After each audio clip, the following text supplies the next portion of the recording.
and your glory will cover the earth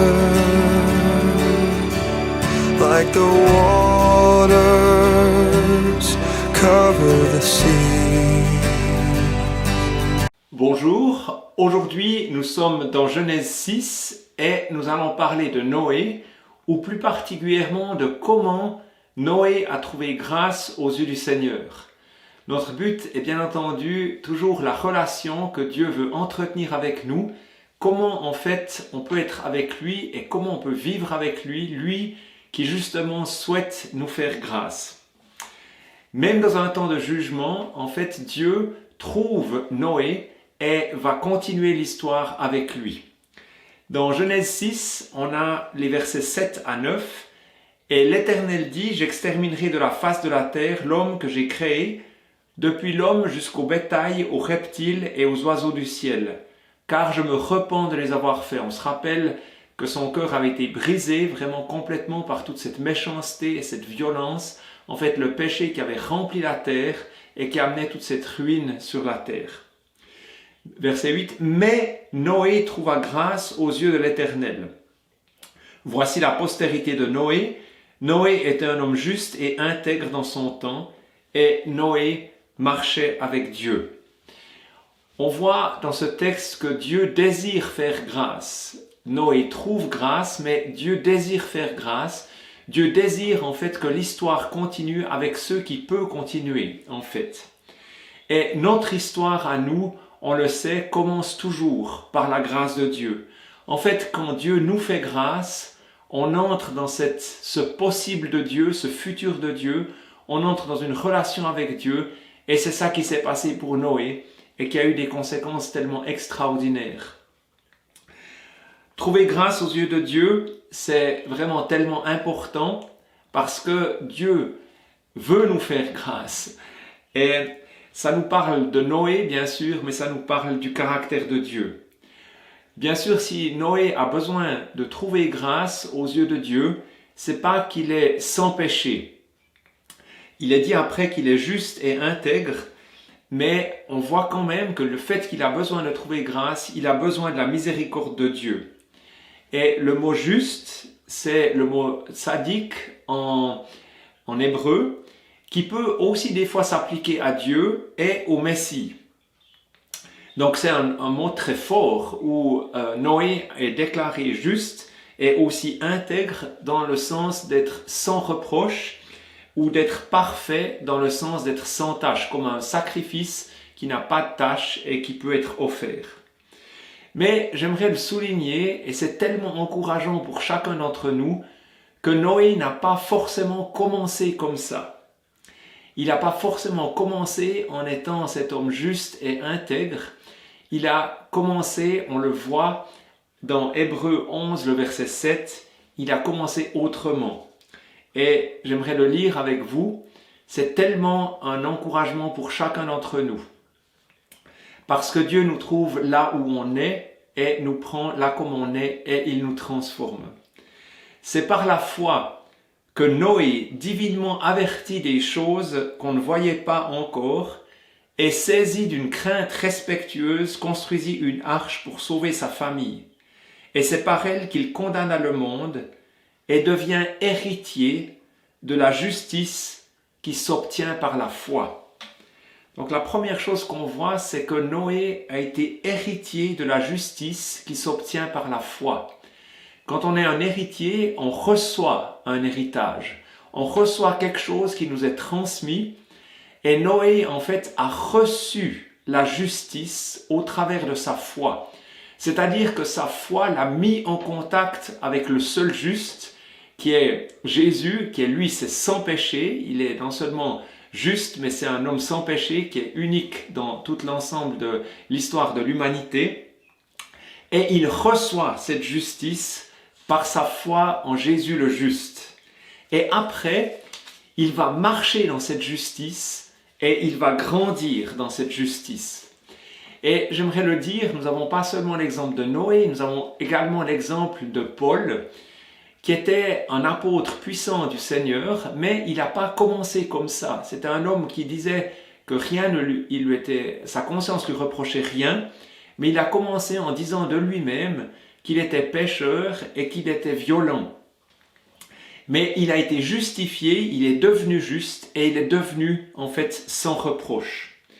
On a dans ce texte, dans 1 Timothée 1, les versets 15 à 16, qui parlent de Paul. C'est une parole certaine et entièrement digne d'être reçue que Jésus-Christ est venu dans le monde pour sauver les pécheurs, dont je suis le premier, c'est Paul qui parle.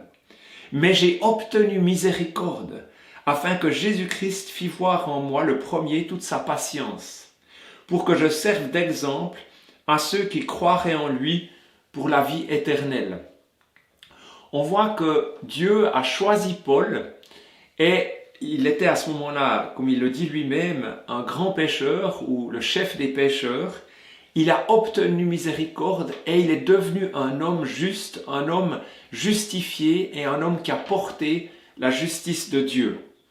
Et je crois que c'est toujours bon de nous rappeler que nous sommes des pécheurs pardonnés et que nous sommes en transformation. Dieu est en train de nous transformer à l'image du juste ultime, c'est-à-dire de Jésus, son Fils, le bien-aimé, et qu'en étant dans ce contact avec Jésus, par le Saint-Esprit qui est aussi saint, et bien sûr en contact avec le Père, nous devenons progressivement justes. Il est dit que Noé marchait avec Dieu, comme on en a parlé pour Enoch dans un enseignement précédent, c'est-à-dire qu'il était dans cette conversation constante avec Dieu, il était dans cet accord, on peut dire cette amitié, cette communion, et il avait cette unité de but et de pensée avec Dieu. Mais c'était une transformation progressive, en fait, comme on est nous-mêmes transformés progressivement à l'image du Fils bien-aimé. Cette justice nous est donnée au départ par la foi, mais elle grandit en nous au contact du juste. Et c'est tellement important de voir que Noé, à ce moment-là, était déclaré juste, et c'est ce qui est aussi notre héritage. Nous pouvons devenir des justes parce que, en fait, l'Esprit de Dieu est en nous et progressivement, graduellement, nous transforme à son image. On voit dans le texte d'Hébreux 11 que j'ai cité avant que Noé était un prophète, dans le sens qu'il est dit « C'est par la foi que Noé divinement avertit des choses qu'il ne voyait pas encore, et saisi d'une crainte respectueuse, construisit une arche pour sauver sa famille. » Dieu lui avait annoncé les choses qui venaient, c'était un prophète, il savait les choses, et il était averti des choses qui venaient. Et on voit qu'il a réagi à ce que Dieu lui donnait au niveau prophétique, en entrant dans cette crainte respectueuse et l'action pour construire en fait l'arche. Et il a agi en fait en fonction de ce que Dieu lui disait, de ce que Dieu lui montrait. Et ça, c'est le propre de quelqu'un qui vit dans la dimension prophétique. Dieu lui montre quelque chose et il agit en fonction. Il agit dans la crainte de Dieu, dans la foi, et il construit en fait, ou il fait ce que Dieu lui montre. Dieu lui a parlé en fait de ses plans. Dieu lui a même parlé de son cœur. Et on le voit dans Genèse 6, le verset 13, que Dieu en fait s'ouvre à Noé. Il lui parle comme à un ami, il lui parle en fait comme il parle à ses amis les prophètes. Alors Dieu dit à Noé, « La fin de toute chair est arrêtée par devers moi, car ils ont rempli la terre de violence, et voici, je vais les détruire avec la terre. » On voit que Dieu lui parle de ses plans, il lui dit qu'il va détruire la terre, mais il lui dit plus que ça. Il lui dit en fait comment lui a vécu les choses et qu'il ne peut pas supporter cette violence et cette injustice qui détruit l'humanité qu'il aime et qu'il a créée. Et on le sait au travers du texte dans Amos, le chapitre 3, le verset 7, que Dieu ne fait rien sans le dire à ses amis les prophètes. Et j'aimerais le lire avec vous. Donc Amos 3, le verset 7, « Car le Seigneur l'Éternel, donc Yahvé, ne fait rien sans avoir révélé son secret à ses serviteurs les prophètes. » Et Noé a été en fait cet homme qui a entendu le secret de Dieu, les pensées secrètes de Dieu, les émotions de son cœur, ses plans, et qui a agi en fait en fonction. Et j'aimerais souligner que notre foi est une relation vivante avec Dieu. Car il est normal que Dieu nous parle. C'est pas certains incrédules ont présenté le fait d'entendre Dieu ou de comprendre que Dieu nous parle. Bien sûr, il ne s'agit pas forcément d'une voix audible, mais quelque chose que Dieu dépose dans nos pensées ou dans notre cœur, une conviction ou une connaissance, ou des paroles ou des visions, quelque chose il a un langage spécifique pour parler, ou des rêves, mais certains ont décrit en fait le fait d'entendre Dieu comme une maladie mentale. Et j'aimerais le dire clairement, ce n'est pas le témoignage biblique. Tout le témoignage biblique, en fait, montre cette dimension prophétique où ceux qui marchent avec Dieu, entendent la voix de Dieu, comprennent ce que Dieu veut pour leur vie de manière spécifique. Et c'est pas quelque chose de dérangé, c'est au contraire quelque chose que cette relation qui s'établit entre ceux qui croient en lui par la foi, il y a cette communication dans les deux sens. Il y a la prière qui monte vers Dieu, cette conversation, et il y a aussi les réponses de Dieu quand Dieu dépose en fait des convictions, quand Dieu dépose des pensées, quand Dieu dépose des prophéties, des réalités de son royaume, qui en fait construit cette relation. Et quand on marche avec lui, on marche vraiment avec quelqu'un qui est vivant et qui parle clairement. Dieu a parlé à Noé, Dieu a parlé à Abraham, Dieu a parlé à Moïse, Dieu a parlé bien sûr aux prophètes, Dieu a parlé à David, Dieu a parlé à tous les prophètes, Samuel, Élie et tous les prophètes. Dieu a parlé à Samson, Dieu a parlé à Marie, bien entendu, et à Joseph, Dieu a parlé à Jésus, Dieu a parlé à Paul, Dieu a parlé à Jean, Dieu a parlé à l'apôtre Pierre. En fait, c'est simplement la vie normale. Dieu veut nous parler, Dieu veut qu'on entende sa voix. Et Jésus le dit clairement dans Jean 10, le verset 16, il dit « Mes brebis entendent ma voix ». Et il est dit plusieurs fois, quand Dieu s'adresse à Israël, il lui est dit « Écoute, ô Israël, écoute ma voix, écoute mes commandements, écoute ce que je veux, écoute ma volonté ». Et bien sûr, dans le Nouveau Testament, dans le texte de l'Apocalypse, il faut écouter ce que l'Esprit dit aux églises. C'est une relation vivante. Et je crois qu'on peut être vraiment émerveillé du fait qu'on a les Saintes Écritures, qu'on a la Bible, qu'on a cette parole écrite de Dieu qui répercute en fait le témoignage de Dieu tout au travers des générations. Et c'est une merveille extraordinaire, c'est une source de vie, c'est une source de joie et tout. Mais la parole de Dieu ne se limite pas uniquement à la parole écrite, il y a également la parole de Dieu qui est la voix de Dieu pour aujourd'hui. Et c'est une partie essentielle de notre relation avec Dieu. Vous le savez bien, Noé n'avait pas les Écritures. Noé simplement marchait avec Dieu, il était dans cette communion avec Dieu et il marchait avec Dieu. Enoch non plus n'avait pas encore les Écritures à ce moment-là, c'était dans ce contact qu'il avait. Abraham non plus n'avait pas les Écritures et c'était tous des gens qui marchaient avec Dieu par la foi. Et j'aimerais le dire, la parole en elle-même, la parole écrite, la Bible, les Écritures, pour autant je respecte la parole de Dieu, j'aime la parole de Dieu, j'étudie la Bible et j'aime découvrir tous les trésors qu'il y a à l'intérieur, autant j'aimerais dire que ça ne suffit pas dans le sens qu'il y a quelque chose à rajouter à la parole de Dieu, mais dans le sens qu'il faut pour comprendre notre appel, pour qu'on comprenne notre vocation, pour qu'on comprenne le but de Dieu dans notre vie, quelle est notre tâche sur terre, on a besoin d'entendre la voix de Dieu. Et j'aimerais simplement le présenter de cette manière-là. Noé a eu besoin d'entendre la voix de Dieu pour construire l'arche. Abraham a eu besoin d'entendre la voix de Dieu pour quitter son pays et aller dans le pays promis. Moïse a eu besoin d'entendre la voix de Dieu pour aller délivrer le peuple en Israël. Et David a dû entendre la voix de Dieu pour écrire les psaumes, etc. Et on voit que c'est vraiment dans cette relation où on est ancré et fondé dans la parole de Dieu, mais on entend en fait la voix de Dieu qui nous conduit dans le quotidien, qui nous conduit pour notre destinée, qui nous conduit pour notre tâche sur terre, en fait notre vocation, qui n'est pas la même que celle de notre voisin, qui pourtant lui aussi étudie les Écritures. Et Je crois que c'est tellement important de voir qu'il y a cette relation qui va dans un sens et dans l'autre. On s'attache à l'écriture, mais également, on a cette voix de Dieu qui, souvent, au travers de l'écriture, nous souligne un élément et on comprend comment Dieu nous conduit dans notre vie.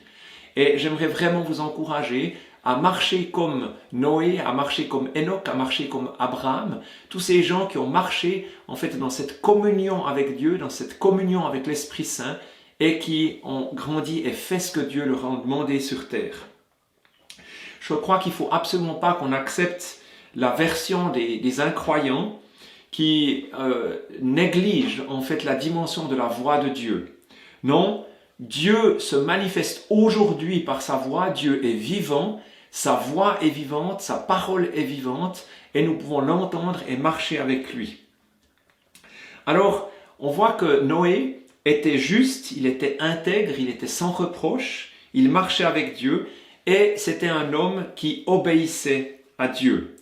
On a dans Genèse 6, les versets 22 et également dans le chapitre 7, le verset 5, c'est ce que fit Noé, il exécuta tout ce que Dieu lui avait ordonné. Dieu lui montre quelque chose, c'est-à-dire de construire l'arche, et Noé le fait dans le détail, il obéit exactement comment Dieu lui montre les choses. Et ça fait exactement partie aussi de cette marche de la foi, où Dieu nous montre quelque chose, on obéit, et c'est une manifestation aussi de notre amour pour Dieu, simplement de lui obéir, comme Jésus le dit, « Celui qui m'aime obéit à ma parole ». On a également, donc au chapitre 7, le verset 5, « Noé exécuta tout ce que l'Éternel lui avait ordonné ». Noé est un nom qu'il a reçu bien sûr de son père. On le voit ça dans Genèse 5, le verset 29. Il lui donna le nom de Noé en disant « Celui-ci nous consolera de nos fatigues et du travail pénible de nos mains, provenant de cette terre que l'Éternel a maudite. » Et Noé, le nom de Noé, en fait, signifie repos et consolation. Alors, on ne peut pas dire qu'on a vu véritablement dans la vie du père de Noé, du papa de Noé, on peut pas dire qu'il a été consolé de ses fatigues et du travail pénible de ses mains, mais par contre, assurément, son nom était un nom choisi par Dieu, prophétique, qui avait une signification parce que Noé a donné du repos à Dieu. Et je trouve tellement extraordinaire de voir que nous pouvons, par nos vies, en fait, donner du repos à Dieu. Alors, comment est-ce que ça se passe? Ça se passe simplement dans le sens que si nous offrons une relation paisible avec Dieu, si on n'est pas dans une relation d'opposition, de rébellion, de distance, d'incrédulité, de péché, en fait, on donne du repos à Dieu dans une relation qui est paisible. C'est une relation en fait que Dieu apprécie et dans laquelle Dieu trouve du repos. Et j'aimerais simplement faire le parallèle pour des parents qui aiment chacun de leurs enfants, mais il y a des enfants qui sont plus difficiles au niveau par exemple de la rébellion et les parents sont davantage fatigués. On peut dire qu'ils aiment leurs enfants de tout leur cœur, mais il y a des enfants où la relation est reposante, paisible, et d'autres enfants où la relation, pour une saison en tout cas, peut être tendue, crispée, difficile, à cause de la contestation, à cause de l'opposition, de la rébellion, du péché. Et Dieu en fait nous dévoile au travers de sa parole que nos péchés, notre injustice en fait le fatigue. Et j'aimerais partager ce texte avec vous et tellement important parce que on peut donner du repos à Dieu. Nos vies peuvent lui donner du repos. Et dans Ésaïe 43, le verset 24, il est dit « Tu n'as pas à prix d'argent acheté pour moi des aromates et tu ne m'as pas rassasié de la graisse de tes sacrifices. Mais tu m'as tourmenté par tes péchés, tu m'as fatigué par tes iniquités, tu m'as fatigué par tes injustices, tu m'as fatigué par ton péché, tu m'as tourmenté. » Dieu, en fait, est tourmenté par nos péchés, il est fatigué par nos injustices. Et c'est ce qui s'est passé pour lui. Et quand il a eu l'occasion de voir que Noé était quelqu'un qui marchait avec lui, bien sûr, il avait besoin d'apprendre, il avait besoin de grandir dans la justice, il avait besoin de devenir toujours plus à l'image de celui qui est juste, donc bien sûr Jésus-Christ. Eh bien, là, il a trouvé du repos. Et son nom, qui était repos et consolation, a consolé le cœur de Dieu, lui a donné du repos. Et je crois que c'est à ça que nous sommes invités, en fait, à devenir un endroit où Dieu n'a pas toujours besoin de s'opposer à nous, où nous, on s'oppose à lui, mais où la relation est paisible et où on peut vraiment marcher ensemble et donner du repos à Dieu. J'aimerais encore ajouter un mot très important par rapport à Noé. Ça vient bien sûr parce que Jésus parle de Noé et en particulier de cette figure prophétique qu'est Noé en rapport avec son retour. Jésus dit que au moment de son retour, la figure de Noé va prendre toute une certaine importance. Et nous lisons, il parle de son retour et comment les choses vont se passer. On est dans Matthieu 24, les versets 37 à 39. « Ce qui arriva du temps de Noé arrivera de même à l'avènement du Fils de l'homme. » Il parle de son retour. « Car dans les jours qui précédèrent le déluge, les hommes mangeaient et buvaient, se mariaient et mariaient leurs enfants, jusqu'au jour où Noé entra dans l'arche. Et ils ne se doutèrent de rien, jusqu'à ce que le déluge vînt et les emporta tous.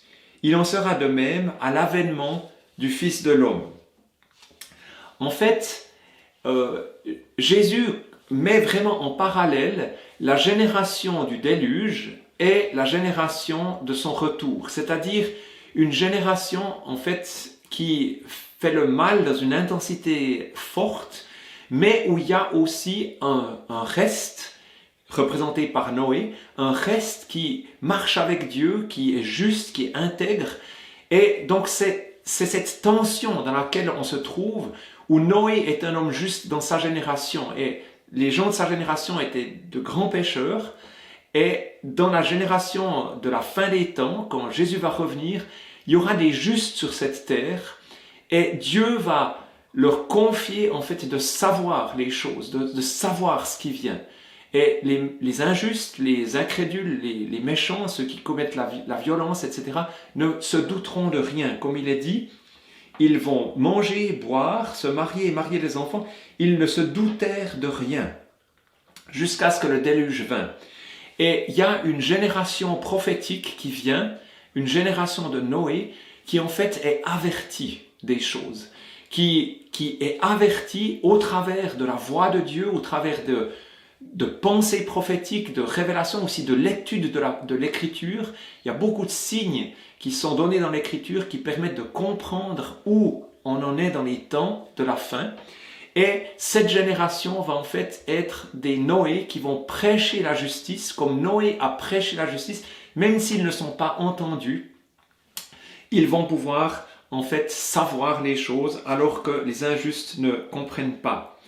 Et il est normal en fait que ceux qui marchent avec Dieu entendent les secrets de Dieu, entendent les soupirs de son cœur et en fait soient au courant de ce qu'il va faire. Il y a un jour de jugement qui vient, au jour du retour du Seigneur, mais Dieu veut sauver. Et j'aimerais vraiment le souligner toujours, Dieu veut sauver. Il a sauvé Noé et il veut sauver ceux qui veulent être sauvés. Ce qui est intéressant dans l'histoire de Noé, c'est qu'il y avait une arche et une porte dans l'arche. On peut dire comme ça, il y avait un moyen d'être sauvé et non pas plusieurs.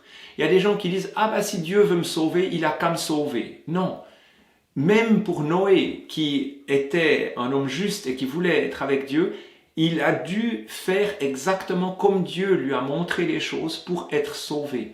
Et Dieu nous montre en fait un moyen d'être sauvé qui est simplement d'entrer dans la présence de son Fils, d'entrer dans le pardon que Jésus nous donne, d'entrer dans l'alliance que Jésus nous offre, comme Noé est entré dans cette alliance avec Dieu et a pu être sauvé.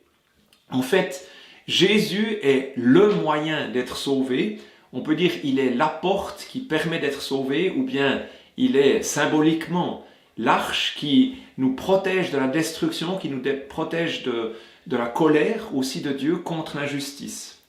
Il suffit de suivre les indications de Dieu et nous pouvons être en sécurité. On peut dire, c'est comme si Dieu nous dit « Mets-toi à l'abri dans mon Fils, mets-toi à l'abri dans mon pardon, mets-toi à l'abri dans ma présence, mets-toi à l'abri dans mon alliance. » Le temps de la grâce est encore là. reçois sa justice par la foi et ensuite marche et grandis dans la justice que je t'ai donnée comme une semence et qui va grandir dans ta vie, comme Noé a reçu cette justice par la foi et grandi, est devenu un homme avec lequel j'ai pu marcher avec lui et faire alliance. Alors, c'est tellement beau parce que Dieu, en fait, nous fait grâce, il nous introduit cette grâce, il nous permet de devenir justes et ensuite il veut être en alliance avec nous, c'est-à-dire uni avec nous. Voilà, c'est un plan tellement merveilleux, tellement extraordinaire que Dieu ouvre devant nous. Soyez bénis. And your glory will cover the earth like the